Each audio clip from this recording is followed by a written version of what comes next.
Welcome back to cinema box. ಕೆಲವು cinema ನೋಡಿದ ಮೇಲೆ ವಾವ್ ಫೀಲ್ ಅಂತ ಆಗುತ್ತದೆ, ಆದ್ರೆ ಕೆಲವು ಸಿನಿಮಾಗಳು ನೋಡಿದ ಮೇಲೆ ಯಾವುದೇ ಫೀಲ್ ಅನ್ನು ಕೊಡುವುದಿಲ್ಲ.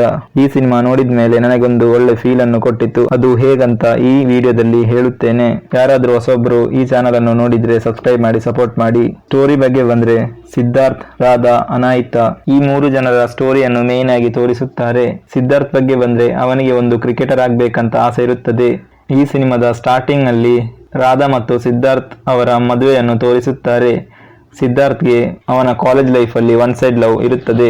ನಂತರ ಅವನು ಯಾರನ್ನು ಮದುವೆ ಆಗುತ್ತಾನೆ ಅಥವಾ ಏನಾಗುತ್ತದೆ ಅಂತ ಸಿನಿಮಾವನ್ನೇ ನೋಡಬೇಕು. ಈ ಸಿನಿಮಾದ ಪಾಸಿಟಿವ್ ಸೈಡ್ ಬಂದ್ರೆ ಸಿನಿಮಾದ ಸ್ಕ್ರಿಪ್ಟ್ ಅಥವಾ ಸ್ಟೋರಿ ಅಂತಾನೆ ಹೇಳ್ಬೋದು. ಯಾಕೆಂದ್ರೆ ಸ್ಟೋರಿಯನ್ನು ತುಂಬಾ ಸ್ಮೂತ್ ಆಗಿ ಹೇಳ್ತಾ ಹೋಗಿದ್ದಾರೆ ನಮ್ಮ ಚಂದ್ರಜಿತ್ ಬಿಲ್ಲಿಯಪ್ಪ ಅವರು. ಈ ಸಿನಿಮಾದಲ್ಲಿ ತುಂಬಾ ಪೊಯೆಟ್ರಿ ಅಥವಾ ಕವಿತೆಗಳನ್ನು ಹೇಳಿದ್ದಾರೆ. ಅವೆಲ್ಲ ಹೇಳುವಾಗ ಒಂದು ಒಳ್ಳೆ ಫೀಲ್ ಅನ್ನು ಕೊಡುತ್ತದೆ. ನೆಕ್ಸ್ಟ್ ಪಾಸಿಟಿವ್ ಸೈಡ್ ಬಂದ್ರೆ ಆಕ್ಟರ್ಸ್ ಅಂತಾನೆ ಹೇಳ್ಬೋದು.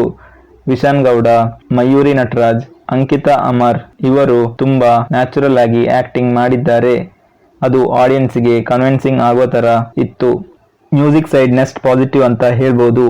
ಯಾಕೆಂದ್ರೆ ಸ್ಟಾರ್ಟಿಂಗ್ ಅಲ್ಲಿ ಮದುವೆ ಸೀನ್ ಅಲ್ಲಿ ಆಗ್ಲಿ, ಸಿದ್ಧಾರ್ಥ್ ಅನಾಯಿಕಾನ್ ಹತ್ರ ಹೆಸರು ಕೇಳಿದ ಸೀನ್ಗಳು ಆದ ಮೇಲೆ ಆಗ್ಲಿ ಬರುವಂತಹ ಸಾಂಗ್ ತುಂಬಾ ಚೆನ್ನಾಗಿ ಇತ್ತು.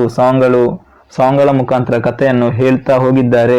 ಆ ಸಾಂಗ್ಗಳ ಮುಖಾಂತರ ಕ್ಯಾರೆಕ್ಟರ್ ಗಳಲ್ಲಿ ಇದ್ದ ಫೀಲಿಂಗ್ಸ್ ಗಳನ್ನು ಆಡಿಯನ್ಸ್ಗೆ ಕೂಡ ಫೀಲ್ ಆಗೋ ತರ ಇತ್ತು. ಬ್ಯಾಕ್ ಗ್ರೌಂಡ್ ಮ್ಯೂಸಿಕ್ ಕೂಡ ಚೆನ್ನಾಗಿ ಇತ್ತು. ಇನ್ನು ಕೆಲವು ಕ್ಯಾರೆಕ್ಟರ್ಗಳು ಇದ್ದವು. ಫ್ರೆಂಡ್ಸ್ ಆಗ್ಲಿ, ಪೇರೆಂಟ್ಸ್ ಆಗ್ಲಿ, ಅವರಿಗೆಲ್ಲ ಬೇಕಾದ ಸ್ಕ್ರೀನ್ ಸ್ಪೇಸ್ ಇರಲಿಲ್ಲ ಮತ್ತು ಅವರು ಜಸ್ಟ್ ಬಂದು ಹೋಗುತ್ತಾರೆ ಅಷ್ಟೇ, ಯಾವುದೇ ಫೀಲ್ ಅನ್ನು ಕೊಡುವುದಿಲ್ಲ. ಈ ಸಿನಿಮಾ ಮೇನ್ ಆಗಿ 3 ಮಂದಿಯ ಸ್ಟೋರಿಯನ್ನು ಹೇಳ್ತಾ ಹೋಗುತ್ತದೆ. ನೆಗೆಟಿವ್ ಅಂತ ಹೇಳಿಕ್ಕಾಗುವುದಿಲ್ಲ, ಜಸ್ಟ್ ನನಗೆ ಅದು ಅನಿಸಿದ್ದು ಮಾತ್ರ. ವಿಡಿಯೋ ಇಷ್ಟ ಆದರೆ ಲೈಕ್ ಮಾಡಿ, ಶೇರ್ ಮಾಡಿ, ಕಮೆಂಟ್ ಮಾಡಿ, ಸಬ್ಸ್ಕ್ರೈಬ್ ಮಾಡುವುದನ್ನು ಪರಿಗಣಿಸಿ. ಧನ್ಯವಾದ.